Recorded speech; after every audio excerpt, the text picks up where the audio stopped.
अस्सलाम वालेकुम नाजरीन, मैं हूं नईम खान। अपने डिजिटल चैनल पर आपको खुशामदीद कहता हूं। नाजरीन, सबसे पहले दरियाओं की सूरत हाल कि कितना पानी किस दरिया में मौजूद है। तो नाजरीन, चलते हैं दरियाओं की गेजेस की जानिब। नाजरीन, रावी की बात करते हैं तो जसड़ के मकाम पर इस वक्त 91,740 है, मीडियम फ्लड है और स्टडी पोजीशन है। रावी साइफन की बात करते हैं तो 1,10,170 क्यूसिक पानी है इस वक्त और हाई फ्लड चल रहा है और फॉलिंग पोजीशन पे है। शादरा की बात करें तो नाजरीन, इस वक्त 1,08,960 क्यूसिक पानी चल रहा है, हाई फ्लड चल रहा है और फॉलिंग पोजीशन पे है। बल्लोकी पे इस वक्त जो सूरत हाल वो जारी है वो 2,23,385 क्यूसिक पानी इस वक्त बल्लोकी से क्रॉस कर रहा है, एक्सेप्शनली हाई है और स्टडी पोजीशन है। अब आते हैं नाज़रीन चनाब दरिया की तरफ। मराला के मकाम पर इस वक्त जो डिस्चार्ज है वो 1,60,880 क्यूसिक है, मीडियम फ्लड है और स्टडी पोजीशन है। खानकी पे इस वक्त जो सूरत हाल है वो 2,41,429 क्यूसिक पानी है जो हाई फ्लड है और राइजिंग है इस वक्त। और कादराबाद में जो सूरत हाल है वो 1,60,763 क्यूसिक पानी है, मीडियम फ्लड पे है और स्टडी पोजीशन पे है। चिनियोट ब्रिज की बात करते हैं तो 4,05,518 क्यूसिक पानी इस वक्त वहां से गुजर रहा है, एक्सेप्शनली हाई है ये। नाज़रीन, इस वक्त जो मैं वीडियो रिकॉर्ड कर रहा हूँ इस वक्त हुआ है 4 बजे का और ये इस वक्त की सूरत हाल है। नाज़रीन, अब बात करते हैं त्रिमुखी। 1,45,144 क्यूसिक पानी जा रहा है, नॉर्मल है और स्टडी पोजीशन पे है।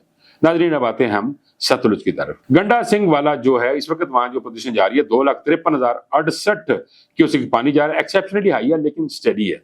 सुलेमान की तरफ अगर आते हैं तो 1,54,219 क्यूसिक पानी हाई फ्लड जा रहा है और स्टडी है। अगर अब बात करते हैं नालों की, जिसे नलाज बोलते हैं, तो पलकू नाला इस वक्त हाई फ्लड पे है, 7,420 क्यूसिक है और ये राइजिंग पोजीशन पे जा रहा है। नाज़रीन, अगर हम बात करते हैं दरियाए सिंध की तो इस वक्त जो तौसा बैराज है वो ये उसकी सूरत हाल अपस्ट्रीम जो उसकी गेज है 446.50 है। अपस्ट्रीम डिस्चार्ज जो है वो 2,06,79 क्यूसिक पानी चल रहा है, नॉर्मल है। नाजरीन जो तौसा बैराज के साथ कैनाल्स हैं उसमें मुजफ्फरगढ़ कैनाल में 6,000 पानी चल रहा है और डाउनस्ट्रीम भी 6,000 है और डीजी खान कैनाल जो सी वो भी 6,000 चल रही है। तौसा पानीनद कैनाल वो क्लोज कर दी गई है और कच्ची कैनाल में 500 क्यूसेक पानी चल रहा है। नाजरीन, पाकिस्तान में सैलाब का बहरान हमारे सामने है और ये बहरान सिर्फ कुदरती आफात का नतीजा नहीं है बल्कि हुकूमती नाकामियों का एक नमूना भी। पंजाब के दरियाओं चनाब, रावी और सतलुज में सैलाब ने तकरीबन 15 लाख अफराद को मुतासिर किया। मीडिया रिपोर्ट्स के मुताबिक अब तक 30 अफराद के हलाक होने की तस्दीक हुई है, यानी इतलात यही है। ये सैलाबी रेले गुजरात, झंग और लाहौर जैसे इजला से गुजरते हुए सिंध की तरफ बढ़ रहे हैं। बुद्धू बैराज पर पानी की सतह 3,83,000 क्यूसेक तक पहुंच चुकी है। अगर ये सूरत हाल बरकरार रही तो सिंध के वजीर शजील मेमन के मुताबिक सिंध में भी 16 लाख अफराद के मुतासिर होने का खदशा है। सवाल यह है कि हुकूमत सिंध की जानिब से किए गए इक़दाम काफी हैं? किस लिए? कि जो ये बहरान आ गया है इस बहरान को कंट्रोल करने के लिए काफी हैं। हर बार कुदरती आफात पर यही कहा जाता है कि हम सूरत हाल पर नजर रखे हुए हैं। नजर कहीं और होती है लेकिन नजर रखे होते हैं, मगर क्या कभी हमने अमली इकदामात देखे हैं? सवाल तो यही है। मैं शुरू दिन से सवाल कर रहा हूं, कहां है छोटे बड़े डैम्स? जवाब है सियासत और सियासी खेल। नाजरीन, मैं ये भी बताता चलूं कि इंडिया के जो 3 डैम हैं इस वक्त वो फुल हो चुके हैं। एक है उनका पोंग डैम और एक है भाखड़ा डैम और एक है थीन डैम। थीन डैम जो है वो रावी के ऊपर है, भाखड़ा सतलुज के ऊपर है और पोंग डैम ब्यास के ऊपर है। इस वक्त वो तकरीबन फुल हो चुके हैं। खुदा ना खास्ता अगर कोई और बारिशों का स्पेल आता है तो लाखों क्यूसिक के हिसाब से पाकिस्तान में ये वो छोड़ेंगे पानी को। क्या हम उसके लिए तैयार हैं? इसके लिए हमें देखना है और ये दुआ कीजिएगा कि अल्लाह हमें माफ कर दे। और ये जो इस वक्त बारिशों का एक ऐसा लामुतनाही सिलसिला शुरू हो चुका है, या अल्लाह पाक इससे हमें अपनी पनाह में रख और इसको अब हमसे खत्म करे। हमें अभी इसकी इस वक्त तक जरूरत नहीं है। ये दुआ जरूर फरमाइएगा। नाज़रीन, ये तो थी कुदरती आफात, लेकिन इसे कहते हैं नहले पे दैला। सियालकोट में वफाकी वजीर ख्वाजा आसिफ ने वर्ल्ड बैंक के कर्ज से बनने वाली सड़कों की खराब हालत पर सवालात उठा दिए। ख्वाजा आसिफ ने कहा कि ये सड़कें ठेकेदारों की करप्शन का शिकार हो चुकी हैं। उनके मुताबिक ये करप्ट ठेकेदार हुकूमत और एहतसाब के निज़ाम को बआसानी बाईपास कर लेते हैं। अब सवाल ये है कि ख्वाजा आसिफ सिर्फ सोशल मीडिया पर वीडियोस शेयर करने का क्या मकसद है ख्वाजा आसिफ साहब का? क्या उनकी ये तनकीद महज अवामी तवज्जो हासिल करने के लिए है या वाकई उनके पास इस मसले का कोई हल भी है? अगर वजीर साहब ने ये मसला इतनी शिद्दत से उठाया है तो फिर उनके लिए जरूरी था कि वो इस करप्शन को रोकने के लिए एक हुकूमती इकदाम पेश करते, ना कि महज ये गलत है कहकर खामोश हो जाते। नाज़रीन, मैंने पिछले दिनों एक व्लॉग में कहा था कि हुकूमती जो अरकान हैं और वज़रा हैं वो अपनी ही गवर्नमेंट को किस तरह निस्तो नाबूद करते हैं और उनकी जड़ें किस तरह उखेड़ के बाहर फेंक रहे हैं। मैंने पिछली दफा भी बताया था और आज भी बता रहा हूँ। क्या ख्वाजा आसिफ साहब गुज़श्ता 40 साल से वजारतों में नहीं है? क्या ये जितने भी ठेके हो रहे हैं सड़कों के हों या बंदों के, उनके इल्म में नहीं है? उनको नहीं पता? क्या बहैसियत वजीर और इलाके के MNA होते हुए वो मौके पर जाकर चीजों को नहीं देखते? ठेकेदार जो काम कर रहे हैं उनको नहीं देख रहे कि वो क्या इस्तेमाल कर रहे हैं और कितनी उसकी कंपैक्शन कर रहे हैं और कितना उसका बेस है, कितना उसका सब बेस है। सड़कों को कुछ नहीं देख रहे, वो सिर्फ बयानात देने के लिए हैं। इससे अफसोस होता है, अपनी ही हुकूमत की कारकर्दगी खुद ही बयान कर रहे हैं कि जी हालात बड़े खराब हैं, सड़कें टूट गई हैं, ठेकेदार करप्ट हैं। तो भाई किसने करप्ट किए? आप क्यों नहीं ख्वाजा साहब खुद गए वहां पे?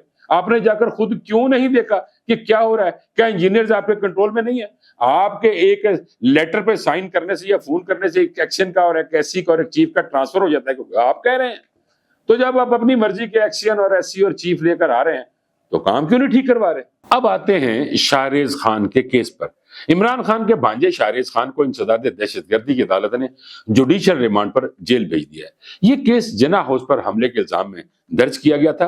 तहरीक इंसाफ का कहना है कि इसमें एक नया सियासी रंग भी शामिल हो चुका है। सवाल यह है कि क्या यह केस सिर्फ सियासी इंतकाम का हिस्सा है? हुकूमत इस मामले को किस तरह हल कर रही है? कई ऐसी सियासी शख्सियात भी हैं जिन लोगों पर 9 मई के केसेस थे लेकिन उन्होंने सियासत छोड़ने का ऐलान कर दिया, फिर किसी और पार्टी में शामिल हो गए, उन सबको माफी दे दी गई। लेकिन जो इमरान खान के साथ खड़े हैं उनके लिए मुश्किलात दिन ब दिन बढ़ती जा रही हैं। अगर वाकई शाहरेज खान पर इल्जामात हैं तो क्या इस पर इंसाफ होगा? ये भी हुकूमत की सियासी चाल का हिस्सा बन जाएगा? क्या हम इंसाफ की तवक्को कर सकते हैं? यह सिर्फ सियासत का धंधा चल रहा है?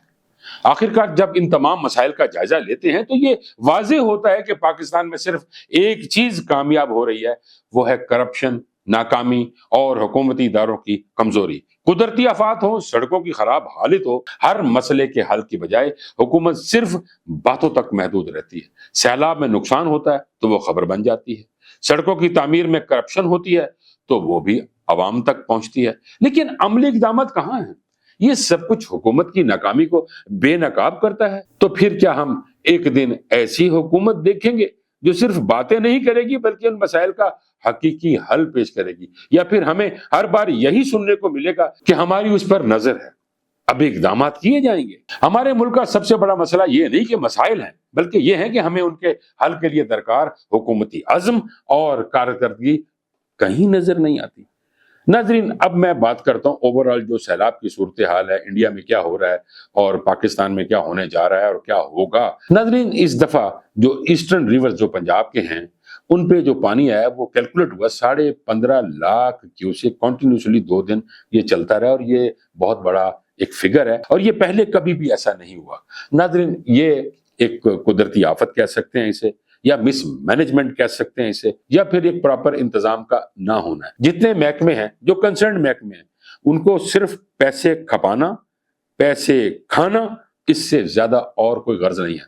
बताएं कौन सा प्रोजेक्ट है जो इन्होंने टाइम पे कंप्लीट किया है? सिर्फ हम ये देखते रहे कि इंजीनियर्स ये कर रहे हैं, सेक्रेटरी साहब ये कर रहे हैं, एडिशनल सेक्रेटरी साहब ये कर रहे हैं। कहाँ कर रहे हैं? ख्वाजा आसिफ साहब तो खुद कह रहे हैं कि मेरी ये सड़कें बर्बाद हो गई हैं, ये जो है जो सड़कें हैं ये बर्बाद हो गई हैं, ये इसका कख नहीं बचा। ये क्यों नहीं इंजीनियर्स काम करते? ये डॉक्टर्स काम क्यों नहीं करते?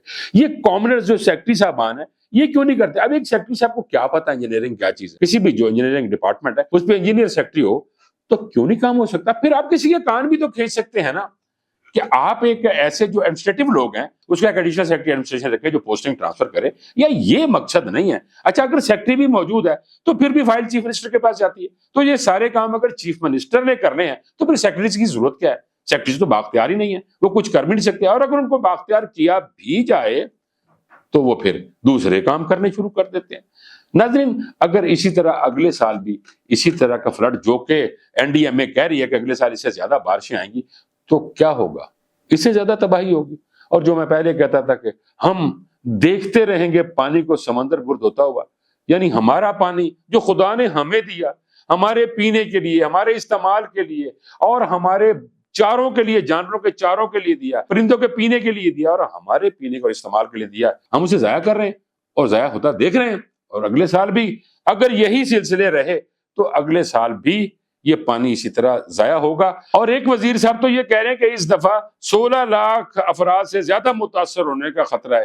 مقصد کہنے کا یہ ہے کہ وہ خیال کرے جائے جڑی امداد آنی ہے وہ کدرے آپ ہی نہ رکھ جانا، ساڈا بھی اسی بھی الفاظ استعمال کیتے ہیں۔ ناظرین، میں ایک حل دینے لگا ہوں جو اربن فلڈنگ کے بارے میں۔ جتنی بھی ہاؤسنگ سوسائٹیز بنی ہوئی ہیں، ان کے اندر پارکس بنے ہوئے ہیں، ماسک بنی ہوئی ہیں، پلے گراؤنڈز بنے ہوئے ہیں، ہر چیز ہے، لیکن ان کے پاس کوئی بھی واٹر ریزروائر نہیں ہے۔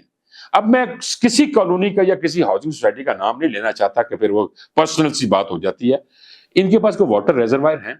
میں یہ کہوں گا ایل ڈی اے سے بھی اور گورنمنٹ کے ڈپارٹمنٹ سے بھی کہ جتنی آلریڈی ایگزسٹنگ جو کالونیز ہاؤسنگ سوسائٹیز ہیں یا نئی اگر بناتے ہیں تو ان کا این او سی تب تک نہ جاری کریں۔ گریو یارڈ کے لیے تو رقبہ دے رہے ہیں، پلے گراؤنڈ کے لیے دے رہے ہیں، کرکٹس کے لیے دے رہے ہیں، اور پارکنگز کے لیے دے رہے ہیں، تو کیا وہ جو واٹر ہے اس کے لیے اگر کوئی ریزروائر وہاں پہ بنا دیا جائے کہ جتنا بھی واٹر اس میں جائے وہ کم از کم اکٹھا ہو کے ان کے پاس جمع ہو جائے، اور وقتاً فوقتاً گارڈننگ کے لیے تو کام آ سکتا ہے نا۔ تو پانی کو کیوں ضائع کرتے ہیں؟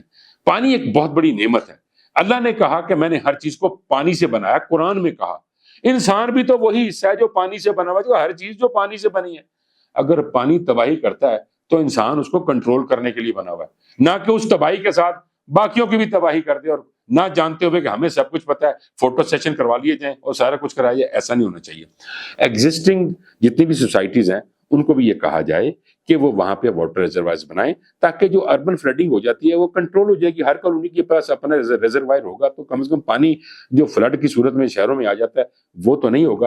اور اگلی جو نئی ہاؤسنگ سوسائٹیز بنے گی ان کو تب تک این او سی نہ دیا جائے جب تک وہ اپنے واٹر ریزروائرز نہ بنائیں۔ یہ ایک چھوٹی سی کاوش ہے جو میں نے آپ کو بتائی۔ آگے گورنمنٹ کی اپنی مرضی ہے، لوگوں کے اپنے مفادات ہوتے ہیں، ڈپارٹمنٹس کے اپنے مفادات ہوتے ہیں، وہ کر سکتے ہیں، لیکن اگر اس طریقے سے کر لیا جائے تو میں یہ سمجھتا ہوں کہ بہت حد تک ہم اب پانی کو بچا سکتے ہیں۔ ہاں، ایک اور بات ہے، بڑے بڑے انویسٹرز، بڑے بڑے بلڈرز موجود ہیں جنہوں نے بڑی بڑی ہزاروں ایکڑوں پہ کالونیاں بنا دی ہیں، بڑے پیسے والے ہیں۔ اگر واٹر ریزروائرز بنا لیتے ہیں، بعد میں اگر ایک ٹریٹمنٹ پلانٹ لگا دیتے ہیں تو اسی پانی کو اگر وہ صاف کر کے پینے کے قابل بھی بنا سکتے ہیں۔ نام تو بڑے ہیں جی، ہم بہت بڑے بلڈرز ہیں، ہمارے بڑے نام ہیں، ہم ہزاروں ایکڑوں پہ کالونی بنا رہے ہیں، ہاؤسنگ سوسائٹی بنا رہے ہیں، تو بھائی اگر واٹر ریزروائر بنا لو گے اور اس کے اوپر اگر ٹریٹمنٹ پلانٹ لگا لو گے تو کوئی فرق نہیں پڑتا۔ ابھی تک تو گورنمنٹ نے واٹر ٹریٹمنٹ پلانٹ نہیں لگایا، لیکن میں یہ سمجھتا ہوں کہ اگر گورنمنٹ بھی اسی پانی کے ریزروائر بنا کے اور وہاں واٹر ٹریٹمنٹ پلانٹ لگا دے تو پینے کے قابل بھی کیا جا سکتا ہے اس کو۔ ناظرین، امید ہے آپ کو آج کا ویلاگ پسند آیا ہوگا۔ چینل کو سبسکرائب ضرور کیجیے گا، ویڈیو اچھی لگی ہو تو لائک اور شیئر ضرور کیجیے گا۔ اجازت دیجیے، اللہ نگہبان۔